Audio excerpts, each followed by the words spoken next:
If you're in a serious relationship with somebody and you think this person is potentially your spouse, and you go a year without moving towards your goal, and they don't say anything, they're not that concerned about you.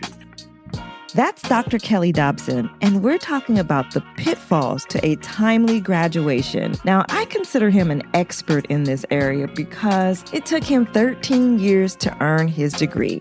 Now, he's gotten several degrees since his bachelor's, but that first degree was met with several pitfalls. And so we want to help you avoid those. Stay tuned on this episode of Academic Survival.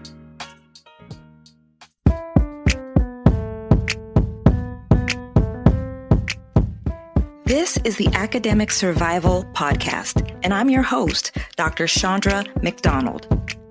Statistics show that approximately 40% of students drop out of college every year. In fact, nearly 30% drop out their first year.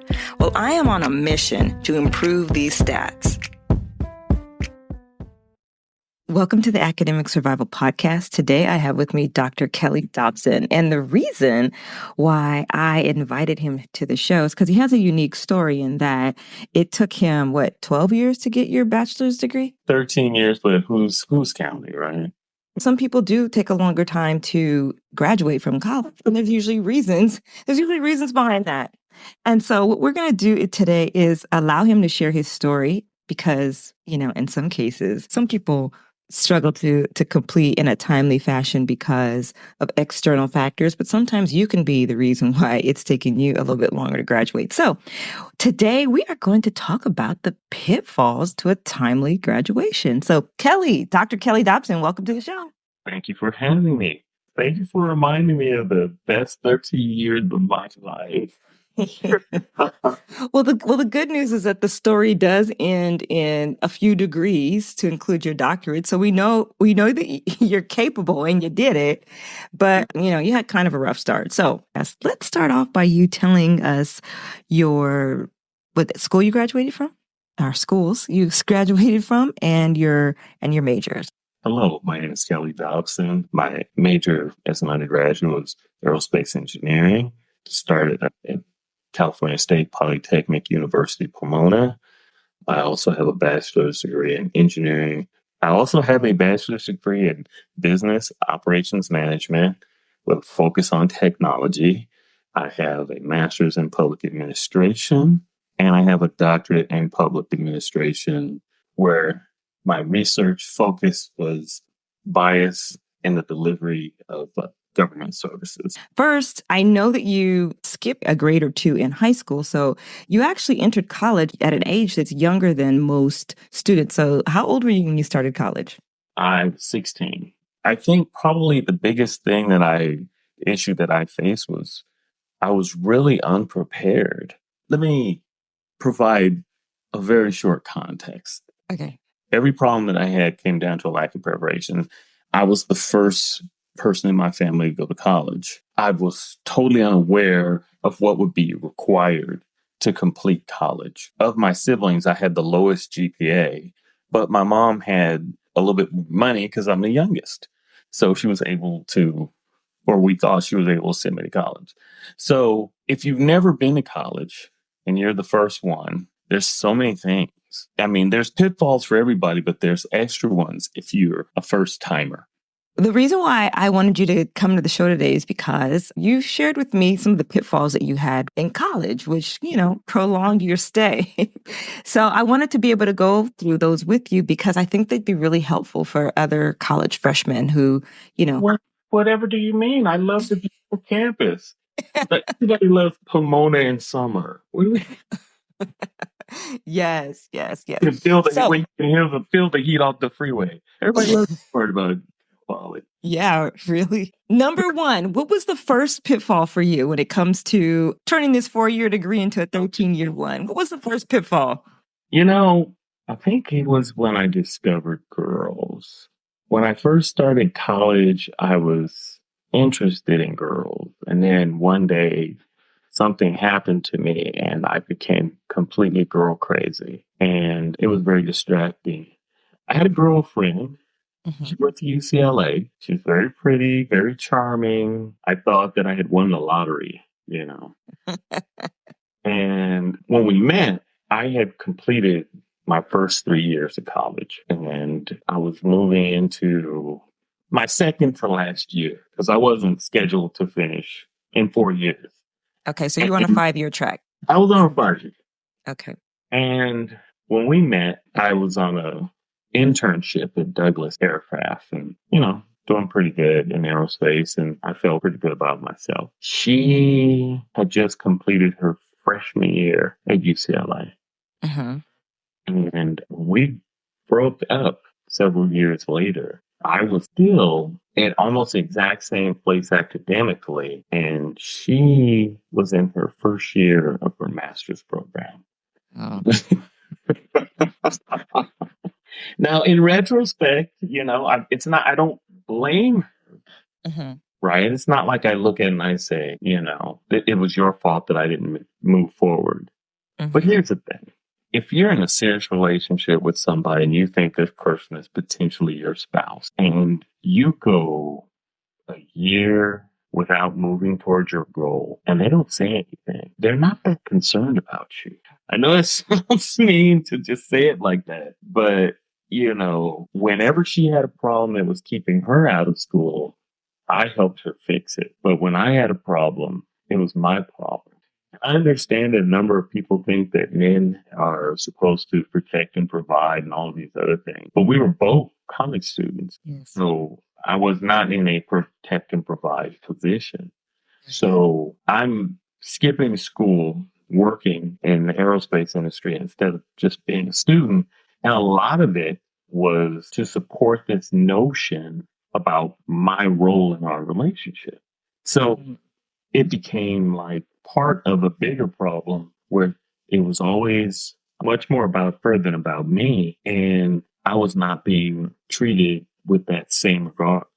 And I think for young men, I think this is a fairly, it shows up in different versions of itself, but it's the same problem. I know a young man who was basically raising his younger sibling, and he's like, oh, I'm going to go back to school, 1 year out of high school. And I say, your youngest sibling isn't going to be out of high school for 12 more years. She started kindergarten. So you're going to put all your plans off by 12 years? And there's always something else. To succeed, you have to master the art of selfishness. You can't put other people's goals ahead of your goal. Because if you put other people's goals ahead of your goals, you don't have goals. Because you'll never get them done. It kind of becomes a situation where you have to prioritize yourself because most of the other people in your life are leaving. Yeah. I know it sounds cold, but I occasionally meet someone like yourself who still knows everyone they've known since kindergarten, but those people are absolutely the exception. Well, one of the things that a friend of mine said, actually was a mutual friend of ours, one of the things that she shared with me was about playing by the rules. And playing by the rules in this particular context, she said that there's so many times where people put themselves first. And that's kind of like, she said, like, that's the standard rule. And if you're not playing by that rule, where you're constantly putting other people first, but the general rules are put yourself first, then you find yourself constantly running into work relationships, personal relationships, where you are constantly sacrificing because other people are playing by a different rule. And the general rule in society, one would say, is, put yourself first. Yes. Enlightened, like the founding fathers said, enlightened self-interest. But when you're like right now, I can put my children ahead of me, right? In a lot of ways. I get it. That's not a problem.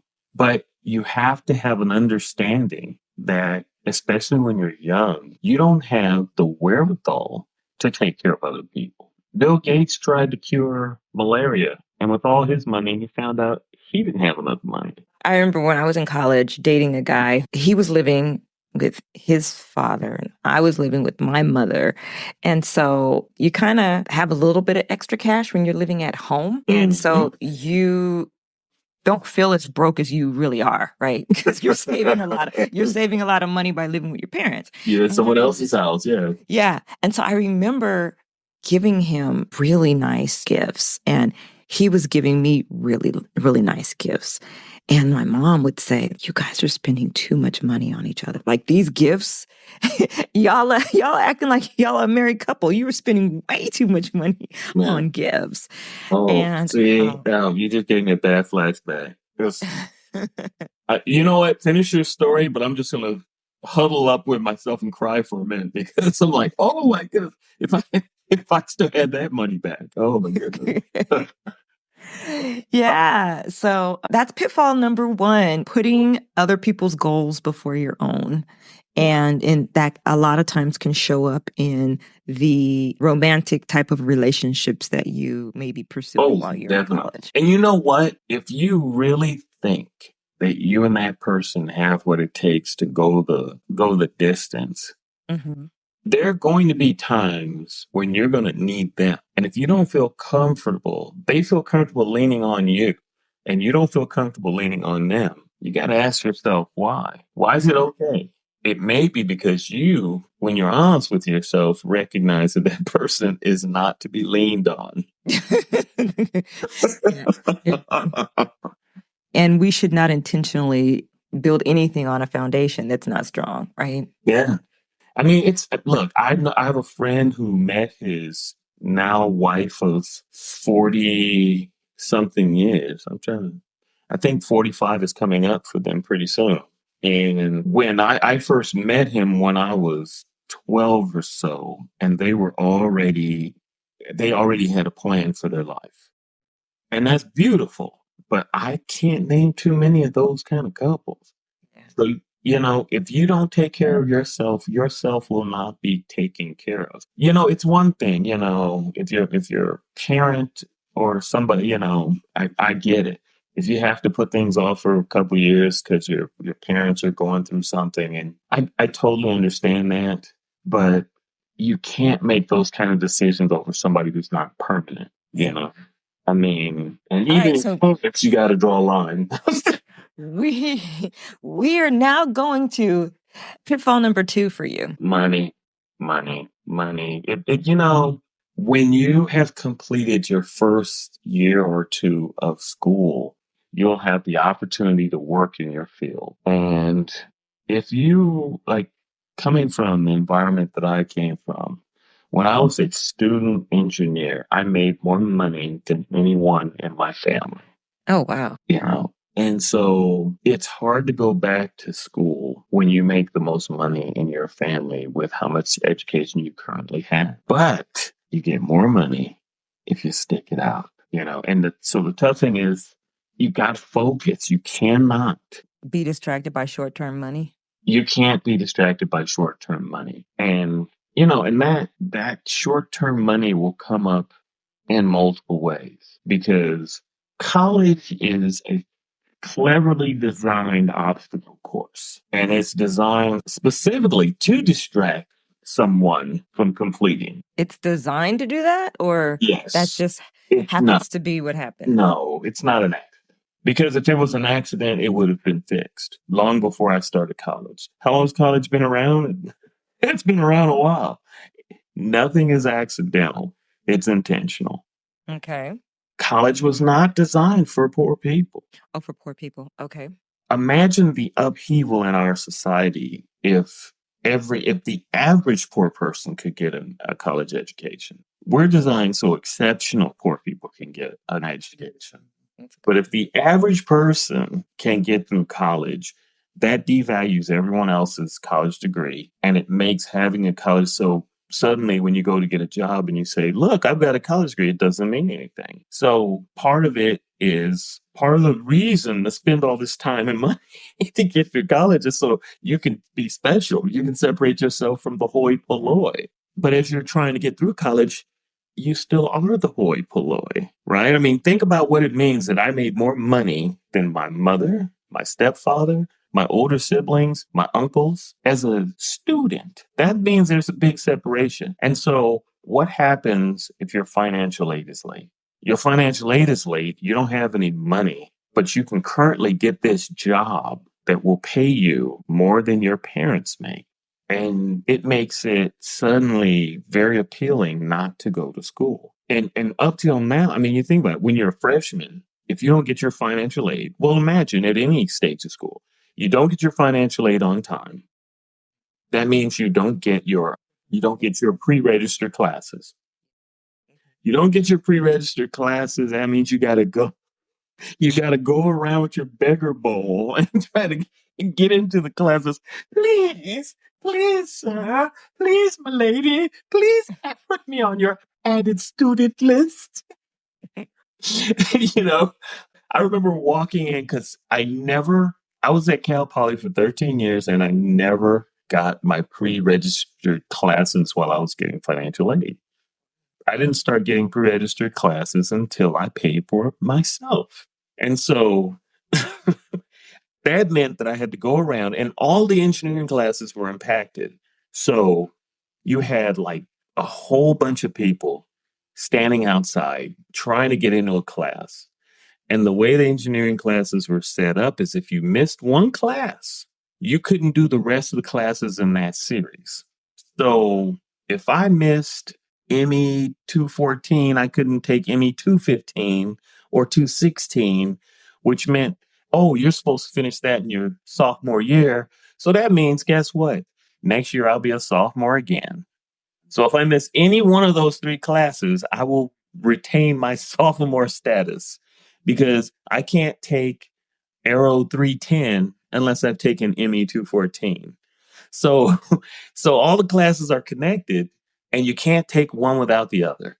So you have to stay on track every semester. You miss one class, see you next year. And no, they don't have those classes in the summer.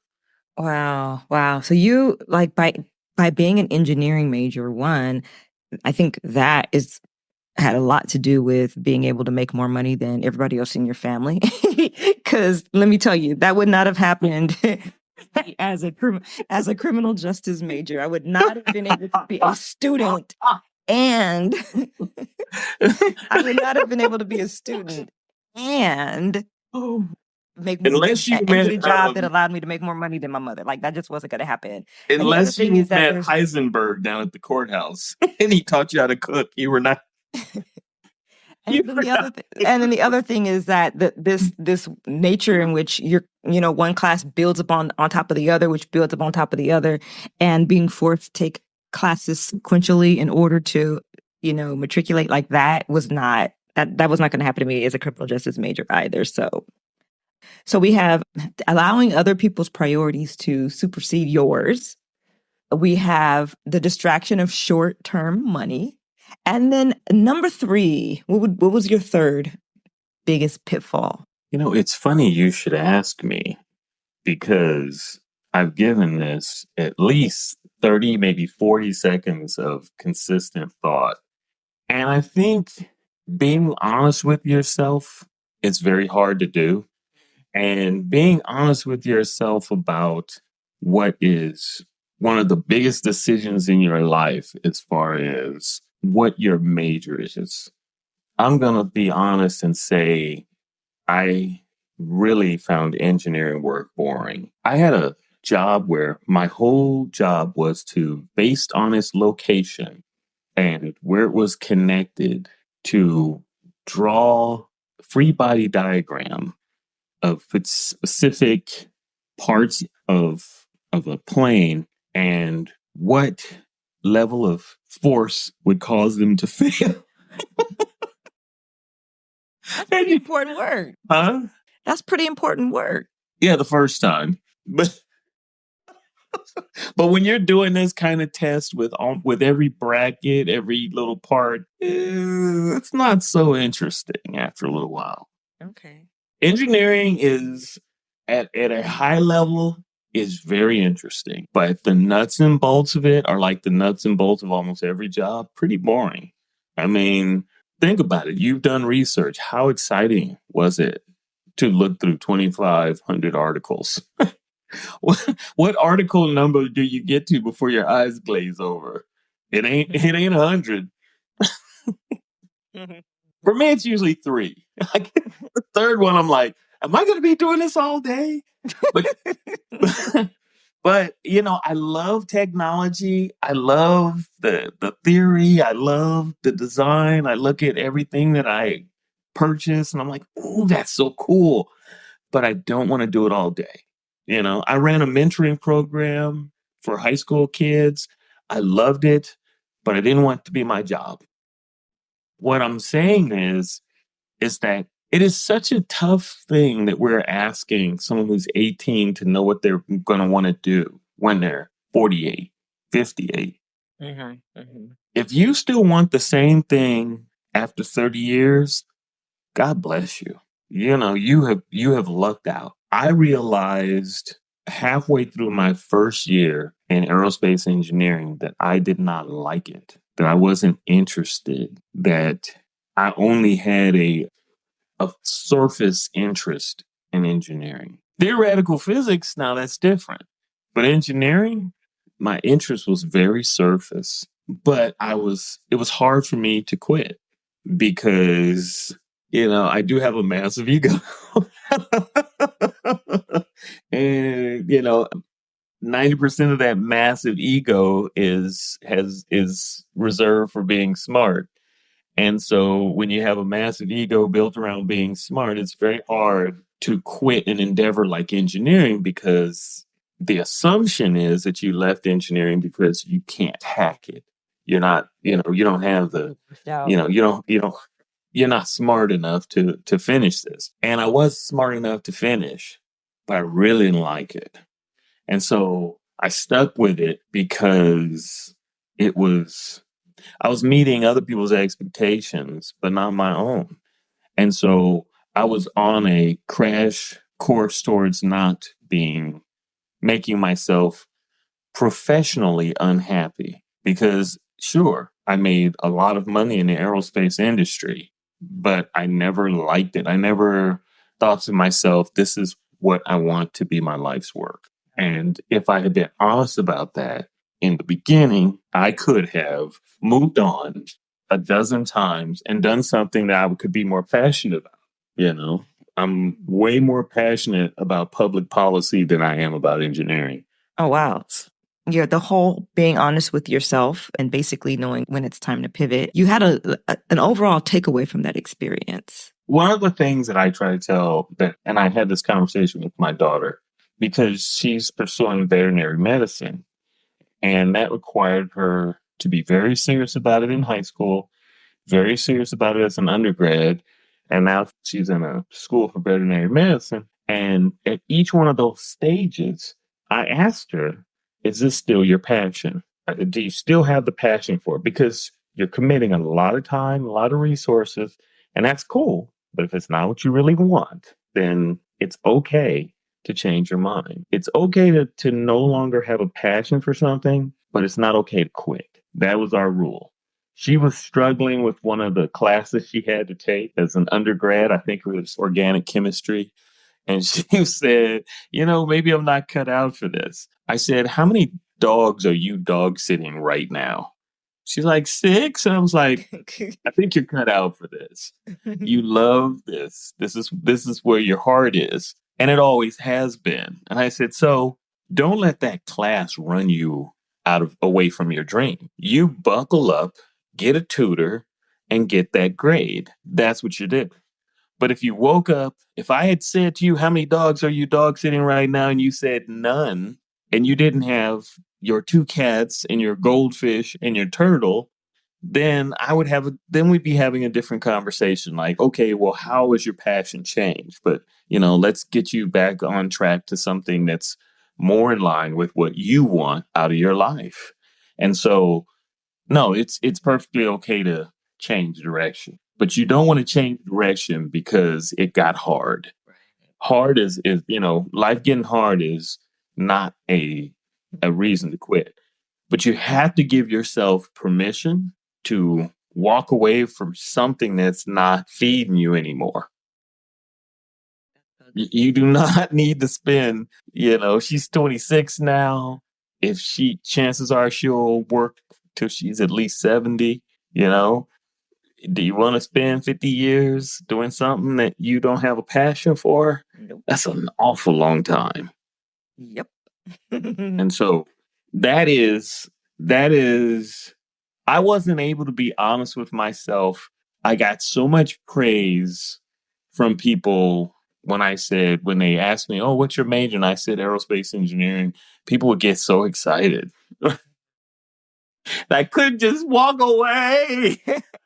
And that would feed your ego and give you just enough drive to stay committed to something that you didn't want to be in.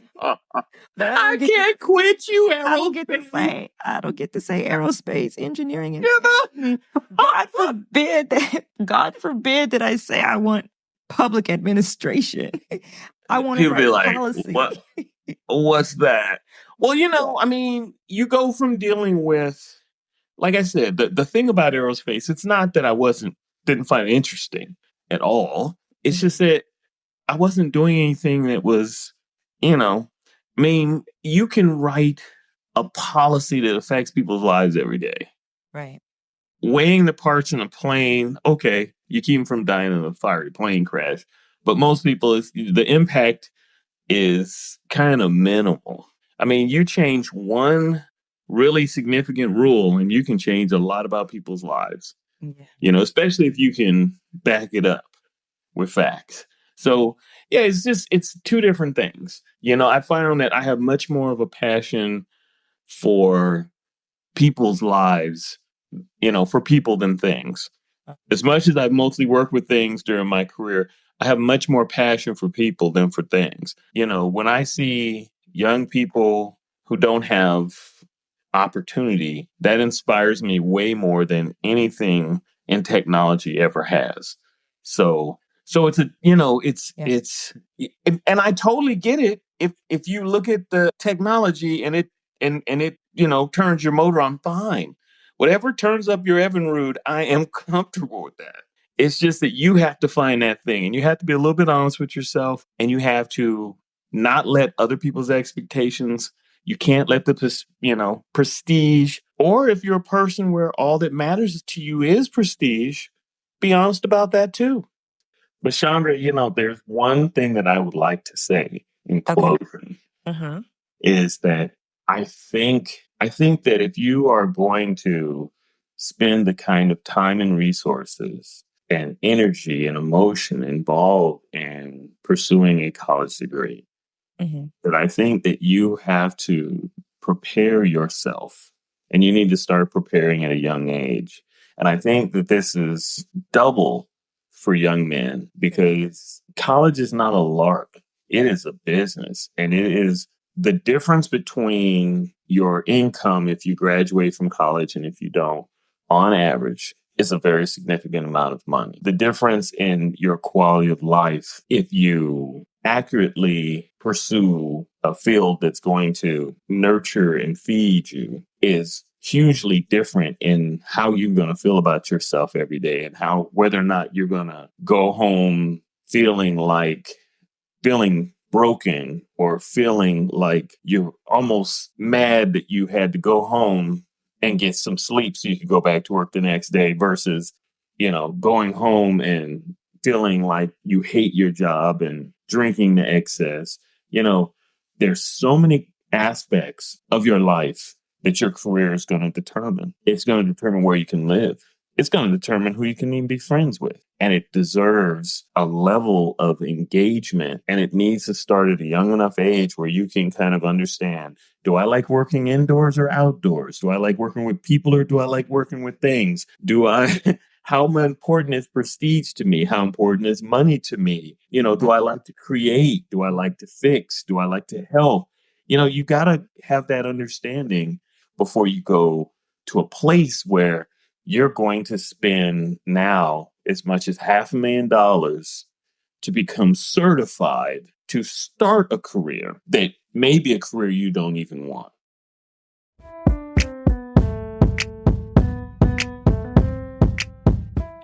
That's it for today on academic survival. If you want to share your story on how you survived your freshman year of college, you can reach me at info@shandramcdonald.com. We'll be back next week with more ways to survive your academic journey. Until then, happy studying.